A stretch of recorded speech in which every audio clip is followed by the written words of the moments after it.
I was supposed to be the only one home that night. The house had emptied at 6 p.m. My parents left for a weekend in the mountains, my younger brother headed to a sleepover, and the last car to pull out was the delivery truck that dropped off the groceries.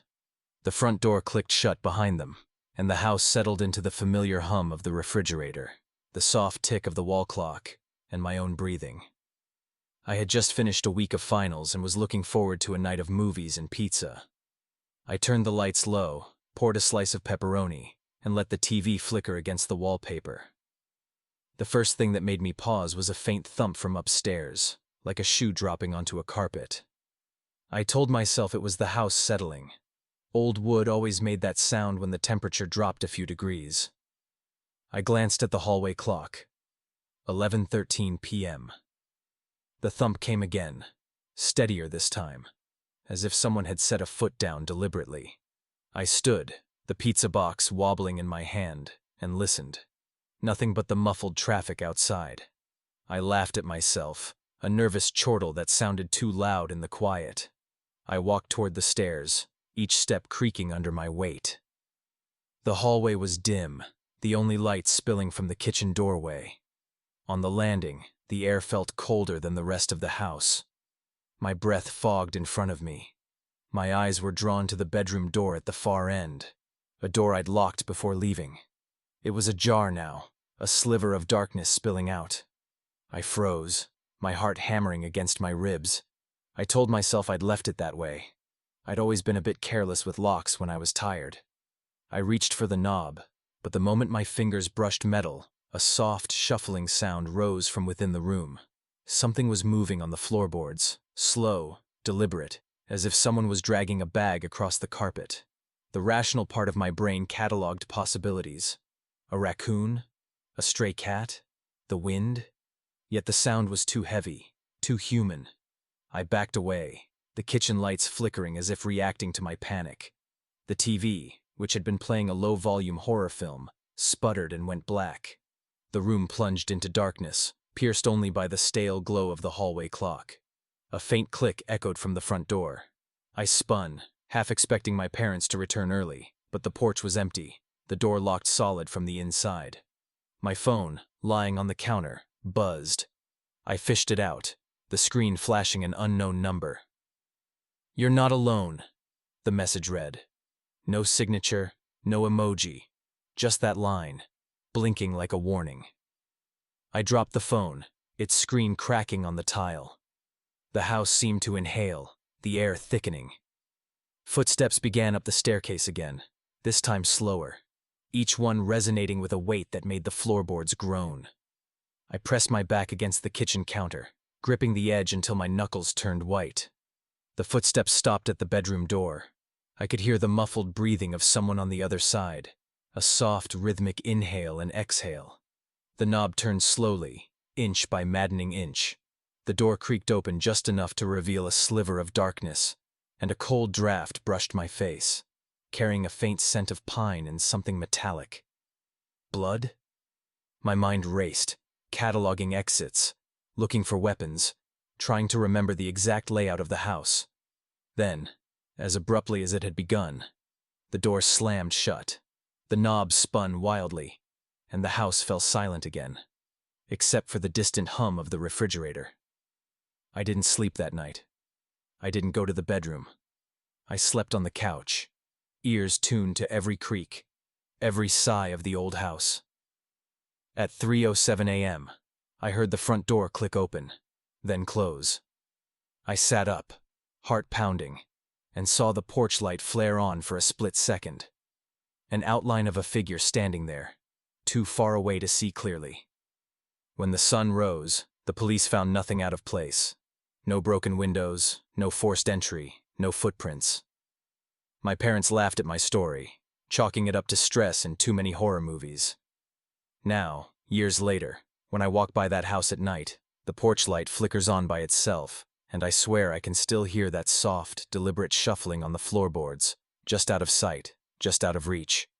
And sometimes, when I'm alone, my phone buzzes with a single message. You're not alone. Story 2. I still hear the click of the front door lock from that night, even though I've never been able to locate the sound on any recording. I was supposed to be at my sister's wedding that Saturday, but a last-minute work emergency kept me in the apartment on the 5th floor of an aging walk-up. The building is the kind where the hallway lights flicker at 2 a.m., the plaster peels in the corners, and every other resident has an unspoken agreement to keep the curtains drawn after dark. I was alone, with only the hum of the refrigerator and the occasional creak of my own building settling for company. Around 11:17 p.m., a low thud reverberated through the thin walls. My first thought was the neighbor's cat, Milo, I'd heard about from the mailman, knocking over a trash can in the stairwell. I ignored it, slipped a blanket over my knees, and turned on the television. The thud came again, louder this time, a dull thump from the hallway outside my door. I paused the show, heart thudding louder, and pressed my ear to the wood. Nothing but the distant rush of the city and the faint whine of a dishwasher down the hall. I convinced myself it must have been the building's old pipe system, a pressure surge maybe. A minute later, the building's antiquated fire alarm system squealed to life for no apparent reason. A red light flickered above my door, and the hallway lights stuttered, casting long shadows that seemed to breathe. I stood, hesitant, and opened the door a crack. The hallway was empty, the fluorescent tubes buzzing irregularly, but a half-open door at the far end of the corridor caught my eye. It was the landlord's office, usually locked tight. The latch hung askew, the door ajar as if someone had stepped out a second ago. My rational mind catalogued possibilities. A maintenance worker, a late-night tenant, the landlord himself forgetting to secure the door. Yet the air felt colder, and the hallway smelled faintly of damp earth, like rain on soil. I moved toward the office, each step echoing against the worn carpet. The door creaked as I nudged it fully open, revealing nothing but a dimly lit room with a desk, a stack of unpaid rent notices, and a single chair turned away from me. I turned to leave, and the hallway behind me seemed to have vanished. The corridor was a solid wall of plaster, no windows, no exit. A soft, rhythmic scraping began from behind the desk. I froze, breath caught in my throat. The sound grew, metal against metal, a slow, deliberate grinding that seemed to come from within the desk itself. I forced myself to look, eyes straining in the low light. The desk drawer, pulled halfway open, revealed a rusted set of keys and a folded newspaper with the date a month ago. The headline read, "Local man found missing after vanishing from apartment complex." My chest tightened. The article described a man who disappeared without a trace. His last known location, his own apartment on the 5th floor. A sudden chill brushed my neck. I spun around, expecting to see someone, anyone, standing there. The hallway was still empty, the door still ajar, but a faint, almost inaudible whisper floated through the air. "You're not supposed to be here." My mind raced. Was it a prank? A figment of stress? I felt my fingers go numb as I fumbled for my phone, only to find the screen dead. No signal. No battery icon. The flashlight on the desk sputtered and died, plunging the room into darkness pierced only by the intermittent flicker of the hallway lights. I bolted for the apartment door, slamming it shut and throwing the bolt across the floor. I pounded on the door, shouting for anyone, to hear me. The building's stone walls seemed to swallow my voice. The lights in the hallway flickered again, this time settling into a steady, eerie glow. A faint, rhythmic tapping began at the other side of the door, like someone, or something, using a fingernail to tap a hollow surface. I have no memory of what happened after that. I woke up on the couch in my neighbor's apartment, my phone fully charged, the news on at 6 a.m. reporting no break-ins, no missing persons, and a power outage that had affected the entire building for 3 hours. The only thing that remained was a single cold key on the kitchen counter. A key that didn't fit any lock I owned.